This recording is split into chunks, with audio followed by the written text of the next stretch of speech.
ನಮಸ್ಕಾರ. ಮತ್ತೊಂದು ವಿಡಿಯೋಗೆ ಸ್ವಾಗತ. ನಾನು ನಿಮ್ಮ ಡಾರ್ಲಿಂಗ್ ಧನು. ಬಿಗ್ ಬಾಸ್ ಕಡೆಯಿಂದ ಒಂದು ಪ್ರೋಮೋ ಅಪ್ಡೇಟ್ ಮಾಡಿದ್ದಾರೆ. ಈ ಪ್ರೋಮೋದಲ್ಲಿ ಅಶ್ವಿನಿ ಗೌಡರು ಮತ್ತೆ ಅಳ್ತಾ ಇದ್ದಾರೆ. ಅಳೋದು ಮೂರನೇ ಪ್ರೋಮೋ ಇದು.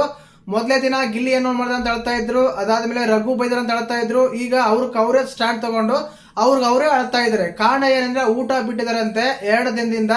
ಮತ್ತೆ ಅಲ್ಲಿನ ಕಂಟೆಸ್ಟೆಂಟ್ ಗಳು ಏನ್ ಮಾತಾಡ್ತಾ ಇದಾರೆ, ಅಶ್ವಿನಿ ಗೌಡ ಅವರಿಗೆ ಅಷ್ಟು ಮನಸ್ಸಿಗೆ ಯಾಕೆ ಘಾಸಿ ಹಾಕಿದೆ, ಯಾಕೆ ಅಳ್ತಾ ಇದ್ದಾರೆ, ಇದೊಂದು ಡ್ರಾಮಾನ ಇಲ್ಲ ನಾಟಕನ ಇಲ್ಲ ನಿಜವಾಗ್ಲೂ ಮನಸ್ಸು ನೋವಾಗಿದೆಯಾ, ಪ್ರೋಮೋದಲ್ಲಿ ಏನಿದೆ, ಅಲ್ಲಿನ ಫ್ರೆಂಡ್ಸ್ ಜಾಹ್ನವಿ ಆಗಿರ್ಬೋದು, ಧ್ರುವಂತ ಆಗಿರ್ಬೋದು, ರಘು ಆಗಿರ್ಬೋದು, ರಕ್ಷಿತಾ ಆಗಿರ್ಬೋದು, ಇವರೆಲ್ಲ ಫ್ರೆಂಡ್ಸ್ ಅಲ್ಲ, ಬಟ್ ಜಾಹ್ನವಿ ಧ್ರುವಂತ ಅಂತೂ ಫ್ರೆಂಡ್ಸೇ ಅಲ್ವಾ.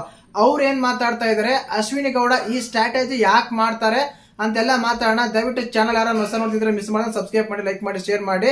ಮುಖ್ಯವಾಗಿ ಪ್ರೋಮೋದಲ್ಲಿ ಏನಂದ್ರೆ ಜಾಹ್ನವಿ ಅವರು ಹೋಗಿ ಊಟಕ್ಕೆ ಕರೀತಾರೆ ನಮ್ಮ ಅಶ್ವಿನಿ ಗೌಡ ಅವ್ರನ್ನ. ಯಾಕೆ ಅಂದ್ರೆ ಅಶ್ವಿನಿ ಅವರ ಊಟ ಮಾಡಿ ಬನ್ನಿ ಅಂತ. ಇಲ್ಲ ನಾನು ಊಟ ಮಾಡಲ್ಲ, ನಂಗೆ ತುಂಬಾ ಮರ್ಯಾದೆ ಹೋಗಿದೆ, ನನಗೆ ರೆಸ್ಪೆಕ್ಟ್ ಸಿಗ್ತಾ ಇಲ್ಲ, ಇಷ್ಟೆಲ್ಲ ಅನ್ಸ್ಕೊಂಡು ಮನೆಯಲ್ಲೇ ಊಟ ಮಾಡ್ಬೇಕಾ, ನನಗೆ ನಾನೇ ಸ್ಟ್ಯಾಂಡ್ ತಗೊಂಡೆ ಅಂತೆಲ್ಲ ಹೇಳ್ತಾರೆ. ಯಾಕಂದ್ರೆ ಅವ್ರ ವಯಸ್ಸಿಗೆ, ಅವ್ರ ಮೆಚುರಿಟಿಗೆ, ಅವ್ರ ಗೌರವಕ್ಕೆ, ಅವ್ರ ಇದಕ್ಕೆ ಎಲ್ಲ ಧಕ್ಕೆ ಆಗಿದೆ ಅಂತೆ. ಅವ್ರಿರೋ ವಯಸ್ಸಿಗೆ ಅಷ್ಟೆಲ್ಲ ಮಾತುಗಳು ಆಡಬಾರ್ದಂತೆ. ಅದಕ್ಕೋಸ್ಕರ ಊಟ ಬಿಟ್ಟು ನನಗೆ ನಾನೇ ಸ್ಟ್ಯಾಂಡ್ ತಗೊಂಡೆ ಅಂತ ಹೇಳ್ತಾರೆ. ಇದಕ್ಕೆ ನಗಬೇಕೋ ಅಳಬೇಕೋ ಏನ್ ಮಾಡ್ಬೇಕೋ ಗೊತ್ತಾಗೋಲ್ದು. ಯಾಕಂದ್ರೆ ಬಿಗ್ ಬಾಸ್ ಅಂದ್ಮೇಲೆ ಅಷ್ಟೇ ಅವಮಾನ ಇರುತ್ತೆ, ಮರ್ಯಾದೆ ಇರಲ್ಲ, ಅವಮಾನ ಆಗುತ್ತೆ, ಎಲ್ಲಾನು ಆಗುತ್ತೆ. ಅದನ್ನೆಲ್ಲ ಮೆಟ್ಟು ನಿಂತವ್ರೆ ವಿನ್ನರ್ ಆಗೋದು. ನೀವು ತಗೊಂಡಾಗ ರಕ್ಷಿತಾಗೆ ಎಷ್ಟೆಲ್ಲ ಅವಮಾನ ಮಾಡಿದ್ರ, ಆ ರಕ್ಷಿತಾ ಮಾತ್ರ ಆ ಕಾರಣಕ್ಕೆ ಅವಮಾನ ಅಂತ ತುಳ್ಕೊಂಡಿದ್ರೆ ಇಷ್ಟೊತ್ತಿಗೆ 10 ಬಿಗ್ ಬಾಸ್ ಮನೆಯಿಂದ ಹೊರಗಡೆ ಬರ್ಬೋದಾಗಿತ್ತು. ಆ ರೀತಿ ಮಾಡ್ಲಿ ರಕ್ಷಿತಾ. ನೀವೊಂದು ದೊಡ್ಡ ಮೆಚುರಿಟಿ ಲೆವೆಲ್ ಇರೋರು ಇಷ್ಟು ಸಣ್ಣ ಪುಟ್ಟ ವಿಷಯಗಳೆಲ್ಲ ತಗೊಂಡು ಉಪವಾಸ ಸತ್ಯಾಗ್ರಹ ಮಾಡ್ತೀನಿ, ನಾನು ಊಟ ಬಿಟ್ಬಿಡ್ತೀನಿ, ನನಗೆ ನಾನೇ ಸ್ಟ್ಯಾಂಡ್ ತಗೊಂಡಿ. ಊಟ ಬಿಡೋದು ಸ್ಟ್ಯಾಂಡ್ ಅಲ್ಲ, ಊಟ ಮಾಡ್ಬೇಕು. ಊಟ ಮಾಡಿ ಎದುರುಗಡೆ ಬರೋ ವ್ಯಕ್ತಿಗೆ, ಗಿಲ್ಲಿಗೆ ಬಾಣ ಹೆಂಗ್ ಬಿಡ್ತಾರೆ ಹಂಗ ಮಾತುಗಳು ಬಿಟ್ರೆ ಅವಾಗ ಚಬಾಷ್ ಅಶ್ವಿನಿ ಮೇಡಮ್ ಅವರು ತುಂಬಾ ಚೆನ್ನಾಗಿ ಆಟ ಆಡಿದ್ರು ಅಂತೆಲ್ಲ ವೀಕ್ಷಕರಾಗಿರ್ಬೋದು, ನಿಮ್ಮನ್ನ ಇಷ್ಟಪಡೋರಾಗಿರ್ಬೋದು ಆ ರೀತಿ ಮಾತಾಡ್ತಾರೆ. ಅದನ್ನ ಬಿಟ್ಬಿಟ್ಟು ಸಿಲ್ಲಿ ಪಾಯಿಂಟ್ಗಳೆಲ್ಲ ಓಕೆ, ಅಳ್ತಾ ಇದ್ರೆ ಮನಸ್ಸು ನೋವಾಗಿದೆ, ಅಳ್ತಾ ಇದ್ರೆ ಸರಿ, ಅಳ್ತಾರ ಓಕೆ. ಅದನ್ನ ಬಿಟ್ಬಿಟ್ಟು ನಾನು ಬಿಗ್ ಬಾಸ್ ಮನೆಯಿಂದ ಹೊರಗಡೆ ಹೋಗ್ತೀನಿ, ನನಗೆ ಇಲ್ಲಿ ಮರ್ಯಾದೆ ಸಿಗ್ತಾ ಇಲ್ಲ. ಇದು ಮರ್ಯಾದೆ ಸಿಗೋಕನಕ್ಕೆ ನಿಮ್ಮ ಮನೆ ಅಲ್ಲ, 14 ಜನ ಕಂಟೆಸ್ಟೆಂಟ್ ಗಳಿದ್ರೆ ಒಬ್ಬೊಬ್ರು ಒಂದು ವ್ಯಕ್ತಿತ್ವದಿಂದ ಇರ್ತಾರೆ, ಒಬ್ಬೊಬ್ರು ಒಂದು ತರ ಬಾಣ ಕೊಡ್ತಾರೆ. ಅದಕ್ಕೆಲ್ಲ ತಡ್ಕೊಂಡು ನಿಂತವರೇ ವಿನ್ನರ್ ಆಗ್ತಾರೆ.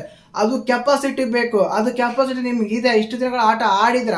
ಆದ್ರೆ ಇವಾಗ ಇದೆಲ್ಲ ಒಂದ್ ಸ್ವಲ್ಪ ಸಿಲ್ಲಿ ಪಾಯಿಂಟ್ಗೆಲ್ಲ ಊಟ ಬಿಡ್ತೀನಿ ಅನ್ನೋದು, ಸಿಲ್ಲಿ ಪಾಯಿಂಟ್ಗೆಲ್ಲ ಮನೆ ಬಿಟ್ಟು ಹೋಗ್ತಾನೆ ಅನ್ನೋದು ಎಲ್ಲೋ ಇದು ಬಿಗ್ ಬಾಸ್ ಆಟ ಅನ್ಸಲ್ಲ.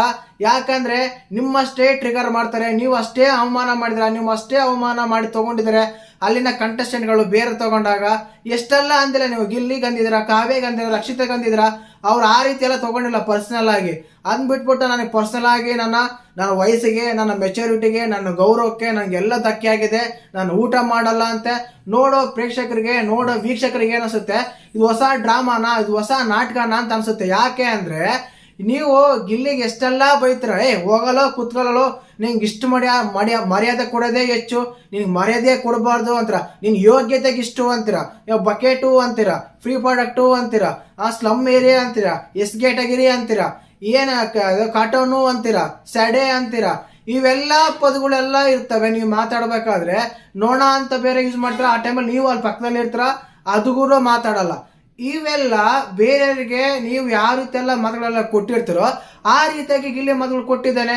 ಅದನ್ನೇ ಪರ್ಸನಲ್ ಆಗಿ ಹೋಗಮೋ ನೀನು ಅಂದಿದ್ದಾನೆ ಅಷ್ಟೇನೆ. ಆ ಕಾರಣಕ್ಕೆಲ್ಲ ನೀವು ಊಟ ಬಿಟ್ಟು ಆಟ ಆಡಲ್ಲ, ನಾನು ಮರ್ಯಾದೆ ಸಿಗಲ್ಲ, ನನಗೆ ರೆಸ್ಪೆಕ್ಟ್ ಇಲ್ಲ ಬಿಗ್ ಬಾಸ್ ಮೇಲೆ ಅಂತ ಕೇಳಿದ್ರೆ, ಮೇಡಮ್ ಇದು ಸ್ವಂತ ನಿಮ್ಮ ಮನೆ ಅಲ್ಲ, ಬಿಗ್ ಬಾಸ್ ಮನೆ. ಅವ್ರು ಹೇಗ್ ಬೇಗ ಆಗ ಬಿಹೇವ್ ಮಾಡ್ತಾರೆ ಅದೆಲ್ಲ ಜನ ನೋಡ್ತಾರೆ. ಅವ್ರ ಬಿಹೇವಿಯರ್ ರಾಂಗ್ ಅಂತ ಅಂದ್ರೆ ಬಿಗ್ ಬಾಸ್ ಮನೆಯಿಂದ ಹೊರಗಡೆ ಕಳಿಸ್ತಾರೆ. ಕಿಚ್ಚನ ಪಂಚಾಯತಿಯಲ್ಲಿ ಕ್ಲಾಸ್ ತಗೊಂತಾರೆ. ನೀವು ಆಟ ಆಡಬೇಕು, ಊಟ ಮಾಡಬೇಕು, ಚೆನ್ನಾಗಿರ್ಬೇಕು. ಅದ್ ಬಿಟ್ಬಿಟ್ಟು ಸಣ್ಣ ವಿಷಯಕ್ಕೆಲ್ಲ ನಾನು ಊಟ ಮಾಡಲ್ಲ, ಊಟ ಬಿಡ್ತೀನಿ, ನನಗೆ ನಾನೇ ಸ್ಟ್ಯಾಂಡ್ ತಗೊಂಡೆ. ಊಟ ಬಿಟ್ರೆ ನಿಮ್ಗೆ ನೀವೇ ಸ್ಟ್ಯಾಂಡ್ ಹೆಂಗ್ ಆಗ್ತೀರಾ? ಊಟ ಬಿಟ್ರೆ ಸ್ಟ್ಯಾಂಡ್ ಆಗುತ್ತಾ? ನಿಮ್ಗೆ ಹೆಲ್ತ್ ಪ್ರಾಬ್ಲಮ್ ಆಗುತ್ತೆ, ಆಸ್ಪತ್ರೆಗೆ ಹೋಗ್ಬೇಕಾಗುತ್ತೆ, ಇವೆಲ್ಲಾನು ಆಗುತ್ತೆ. ಇಲ್ಲಿ ಧ್ರುವಂತರು ಅದನ್ನೇ ಪ್ರಶ್ನೆ ಮಾಡ್ತಾರೆ, ಅಂದ್ರೆ ಈಗ ಊಟ ಬಿಟ್ಬಿಟ್ರೆ ಅಂದ್ರೆ ಇನ್ ಬಿಗ್ ಬಾಸ್ ಮೇಲೆ ಊಟನೇ ಮಾಡಲ್ವಾ ಅಂತ. ಅದು ಸರಿ ತಾನೆ, ಊಟನೇ ಮಾಡಲ್ವಾ ಇನ್ಮೇಲೆ? ಅದೇ ರೀತಿಯಾಗಿ ನಮ್ಮ ರಕ್ಷಿತಾ ಗೌಡ ಅಂತಾರೆ, ಅವ್ರಿಗೆ ಮನಸ್ಸು ಯಾವ ರೀತಿ ನೋವಾಗಿದೆ ಏನು ನನಗೆಲ್ಲ ಏನು ಗೊತ್ತು, ನಾನು ಹೋಗಿ ಅವ್ರು ಹೆಂಗ್ ಕೇಳಲಿ, ನಾನು ಇದಾಗಿದೆ ಅದಾಗಿದೆ ಅಂತ ರಕ್ಷಿತಾ ಅವ್ರು ಕೂಡ ಅಲ್ಲಿ ಕ್ಲಿಯರ್ ಕಟ್ ಆಗಿ ಹೇಳ್ತಾರೆ. ಅದೇ ರೀತಿಯಾಗಿ ನಮ್ಮ ರಘು ಅವ್ರು ಕೂಡ ಎಕ್ಸ್ಪ್ಲೇನ್ ಮಾಡ್ತಾರೆ. ಇವ್ರಿಗೆ ಅಶ್ವಿನಿ ಅಂತ ಕರೆಯೋದ್ರಲ್ಲಿ ಕೂಡ ತಪ್ಪಿದೆ, ಅದ್ರಲ್ಲಿ ಕೂಡ ರೆಸ್ಪೆಕ್ಟ್ ಬೇಕಾದ್ರೆ ನಾನು ಎಲ್ಲಿಂದ ತರ ರೆಸ್ಪೆಕ್ಟ್ ಅಂತಾರೆ. ಅದು ನಿಜಾನೇ. ಬಿಗ್ ಬಾಸ್ ಮನೇಲಿ ಒಬ್ಬೊಬ್ರು ಒಂದು ವ್ಯಕ್ತಿತ್ವ ಇರ್ತಾರೆ. ನಿಮ್ಗೆ ಎಲ್ಲರೂ ರೆಸ್ಪೆಕ್ಟ್ ಕೊಡ್ಬೇಕಂತ ಬಿಗ್ ಬಾಸ್ ಮೇಲೆ ರೂಲ್ಸ್ ಏನಿಲ್ಲ, ಅಗ್ರಿಮೆಂಟ್ ಏನಿಲ್ಲ. ಅವ್ರು ಹೆಂಗ್ ಬೇಕಾದ್ರೂ ಮಾತಾಡ್ತಾರೆ. ಅದು ಅವರ ವ್ಯಕ್ತಿತ್ವ. ಅವರು ಕೆಟ್ಟದಾಗ ಆಗುತ್ತೆ, ನಿಮ್ಗೆ ಒಳ್ಳೇದೇನೆ ಆಗುತ್ತೆ. ಅವ್ರು ಯಾವಾಗ ಕೆಟ್ಟದಾಗ ಮಾತಾಡ್ತಾರೋ, ಅವ್ರು ಯಾವಾಗಾದ್ರೂ ನಿಮ್ ಬಗ್ಗೆ ಕೆಟ್ಟದಾಗ ಇದು ಮಾಡ್ತಾರೋ ಅದು ವೀಕ್ಷಕರು ನೋಡ್ತಾರೆ, ವೀಕ್ಷಕರು ಓಟ್ ಹಾಕ್ತಾರೆ. ಇವನು ಅಶ್ವಿನಿ ಗೌಡ ಅವ್ರಿಗೆ ಮರ್ಯಾದೆ ಕೊಡ್ತಾ ಇಲ್ಲ, ಫಸ್ಟ್ ಬಿಗ್ ಬಾಸ್ ಮನೆಯಿಂದ ಹೊರಗಡೆ ಹಾಕೋಣ ಅಂತಾರೆ. ಅದನ್ನ ಬಿಟ್ಬಿಟ್ಟು ನೀವು ಊಟ ಬಿಡೋದು, ಬಿಗ್ ಬಾಸ್ ಮನೆಯಿಂದ ಹೊರಗಡೆ ಹೋಗ್ತೀನಿ ಅನ್ನೋದು, ಇದೆಲ್ಲ ಬಿಗ್ ಬಾಸ್ ಹಾಡಿಗೆ ಶೋಭೆ ತರಲ್ಲ. ಯಾಕಂದ್ರೆ ಅವಮಾನಗಳೆಲ್ಲ ಸಹಿಸ್ಕೊಂಡೇ ಕೊನೆಗೆ ವಿನ್ನರ್ ಆಗೋದು ಅಂತಾನೆ. ಅವಮಾನ ಸಹಿಸ್ಕೊಂಡೇ ಬಹುಮಾನ ಪಡಿತಾನೆ, ಆ ರೀತಿ ಆಗುತ್ತೆ. ಅದನ್ನ ಬಿಟ್ಬಿಟ್ಟು ಇದು ಸಿಲ್ಲಿ ಪಾಯಿಂಟ್ಗಳಲ್ಲ. ಅಳೋದು ಸರಿ, ಓಕೆ, ಅಳ್ತಾ ಇದ್ರೆ ಎಮೋಷನ್ ಆಗಿದೆ, ಓಕೆ, ಎಲ್ಲ ಏನೋ ತಗೊಳ್ಳೋಣ, ಎಕ್ಸ್ಪೆಕ್ಟ್ ಮಾಡೋಣ. ಇದು ಬಿಟ್ಬಿಟ್ಟು ಊಟನೇ ಮಾಡಲ್ಲ. ಜಾನ್ವಿ ಅವ್ರು ಅಂತಾರೆ ಏನೋ 10 ನಿಮಿಷ ಮಾತಾಡಿಗೆ ಟ್ರಿಗರ್ ಆಗಿ ಅಂತ ಮಾತಾಡಿರ್ತಾರೆ. ಆ ಟ್ರಿಗರ್ ಆಗಿ ತಗೊಂಡು ಇದೆಲ್ಲ ಪರ್ಸನಲ್ ಆಗಿ ತಗೊಂಡು ಅಳ್ತಾ ಇದ್ರು ಅಂತ ಹೇಳ್ತಾರೆ. ಅದಾದ್ಮೇಲೆ ಅಭಿಷೇಕ್ ಧನು ಅವ್ರು ಕೂಡ ಹೋಗ್ತಾರೆ. ಇಲ್ಲಿ ಏನ್ ಗೊತ್ತಾ, ಕಂಪ್ಲೀಟ್ ಆಗಿ ಗಿಲ್ಲಿನ ನೆಗೆಟಿವಿಟಿ ಮಾಡಕ್ಕೆ ಅವ್ರು ಪ್ರಯತ್ನ ಪಡ್ತಾ ಇದ್ದಾರೆ. ಅಶ್ವಿನಿ ಗೌಡ ಅವ್ರು ಕ್ಲಿಯರ್ ಕಟ್ ಆಗಿ ಗೊತ್ತಾಗ್ತಾ ಇದೆ. ಅಭಿಷೇಕ್ ಧನು ಹೋಗ್ತಾರೆ, ಜಾನಿ ಹೋಗ್ತಾರೆ, ಧ್ರುವಂತ್ ಹೋಗ್ತಾರೆ, ಊಟ ಮಾಡಿ ಬನ್ನ ಅಂತ. ಇದು ನಿಮ್ಗೆ ಏನ್ಸುತ್ತೆ ಅಂತ ಕಮೆಂಟ್ ಮಾಡಿ. ನನ್ಗೇನ್ ಅನ್ಸುತ್ತೆ ಅಂದ್ರೆ, ಹೌದು ನಿಮ್ ಮನಸ್ಸು ನೋವಾಗಿದೆ, ನಿಮ್ಗೆ ಘಾಸಿ ಆಗಿದೆ, ಎಲ್ಲ ಬೈದಿದ್ದಾನೆ, ಇನ್ನೂ ಏನೆಲ್ಲ ಮಾತಾಡಿದ್ದಾರೆ. ಅಲ್ಲಿ ಯಾರು ಬೈದಿಲ್ಲ, ಗಿಲ್ಲಿಯೇ ರಘುನೇ ಇಬ್ಬರೇ ಬೈದಿರೋದು. ಅವ್ರಿಗೆ ನೀವು ಟಾಂಟ್ ಕೊಡಿ, ಮಾತಾಡಿ, ಎಮೋಷನಲ್ ಆಗಿ ಆಗ್ಬೇಡಿ. ಎಮೋಷನಲ್ ಇಂದ ನಿಮ್ಮನ್ನ ಕುಗ್ಗಿಸ್ತಾರೆ. ಪ್ರತಿಯೊಂದಕ್ಕೂ ಈ ರೀತಿ ಆದ್ರೆ ಈ ವಿಷಯ ತಗೊಂಡೆ ನಾಮಿನೇಟ್ ಕೂಡ ಮಾಡ್ತಾರೆ. ಒಂದೊಂದು ಸತ್ಯ, ಈಗ ಬಿಗ್ ಬಾಸ್ ಮನೆಯಲ್ಲಿ ಎಲ್ಲಾ ಕಂಟೆಸ್ಟೆಂಟ್ಗಳು ಗಿಲ್ಲಿನ ನೆಗೆಟಿವಿಟಿ ಮಾಡಿ ಬಿಸಾಕಿದ್ದಾರೆ ಅಷ್ಟೇನೆ ಅಂತ ಹೇಳ್ಬೋದು. ಯಾಕ ಕಾವ್ಯ ಆಯ್ತು, ಸ್ಪಂದನ ಆಯ್ತು, ಧನು ಆಯ್ತು, ಅಭಿಷೇಕ್ ಆಯ್ತು, ಜಾನ್ವಿ ಆಯ್ತು, ಅಶ್ವಿನಿ ಆದ್ರು. ಈಗ ಏನ್ ಬಾಕಿ ಯಾರು ಗೊತ್ತಾ, ಸೂರಜ್, ರಾಶಿಕಾ, ರಘು, ರಕ್ಷಿತಾ, ಈ 4 ಜನ ಮಾತ್ರ ಬ್ಲೇಮ್ ಮಾಡಿಲ್ಲ, ನೆಗೆಟಿವ್ ಮಾಡಿಲ್ಲ ಗಿಲ್ಲಿನ. ಇನ್ನು ಇದ್ದರು ಎಲ್ಲರೂ ನೆಗೆಟಿವಿಟಿ ಮಾಡಿದ್ದಾರೆ. ಓಕೆ, ಅದು ಒಳ್ಳೇದೇ ಅವ್ರಿಗೆ. ಕಾರಣ ಏನು ಗೊತ್ತಾ, ಗುಂಪಾಗೆಲ್ಲ ಬಂದಾಗ ಒಬ್ಬನೇ ಇದ್ದಾಗ ಅವ್ನು ತಪ್ಪು ಮಾಡಿದ್ರು ಸರಿ ಮಾಡಿದ್ರು ಇವರೆಲ್ಲ ಹೋಗಿ ಅವ್ರ ಮೇಲೆ ಅಟ್ಯಾಕ್ ಮಾಡ್ತಾರೋ ಒಂದು ಇದು ಬಂದ್ಬಿಡುತ್ತೆ, ಅಷ್ಟೇನೆ ಆಗೋದು. ಬಟ್ ಈ ಪ್ರೋಮೋದಲ್ಲಿ ಅಶ್ವಿನಿ ಅವ್ರು ಯಾಕೆ ನಂಗೆ ಇಷ್ಟ ಆಗಲಿಲ್ಲ. ನೀವು ಅನ್ಕೋಬೋದು ಯಾವಾಗಲೂ ಅಶ್ವಿನಿ ಬಗ್ಗೆ ನೆಗೆಟಿವ್ ಆಗೇ ಮಾತಾಡ್ತೀರಾ ಅಂತ. ಪಾಸಿಟಿವ್ ಮಾಡಿದಾಗಲೇ ತಾನೇ ಪಾಸಿಟಿವ್ ಮಾತಾಡೋಕ್ಕಾಗೋದು ಅಂತ ಅನಿಸ್ತಾ ಇತ್ತು. ಇದು ಬೇಕಾಗಿತ್ತಾ ಊಟ ಬಿಡೋ ಅವಶ್ಯಕತೆ ಇರಲಿಲ್ಲ, ಬಟ್ ಅವ್ರು ಮಾಡ್ತಾ ಇದ್ದಾರೆ. ಇದು ಎಲ್ಲ ಒಂದು ಸ್ವಲ್ಪ ಬಿಗ್ ಬಾಸ್ ಈ ಸೀಸನ್ನೇ ವರಸ್ಟ್ ಅಂತ ಅನಿಸ್ತಾ ಇದೆ. ಯಾಕಂದ್ರೆ ಕಂಟೆಸ್ಟೆಂಟ್ಗಳು ಅವ್ರ ಮೇಲೆ ಅವರೇ ಕಾಲ ಮೇಲೆ ಸ್ಟ್ಯಾಂಡ್ ತಗೊಳಲ್ಲ.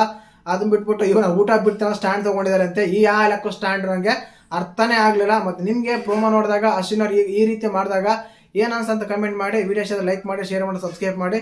ಜೈ ಹಿಂದ್, ಜೈ ಕರ್ನಾಟಕ ಮಾತು.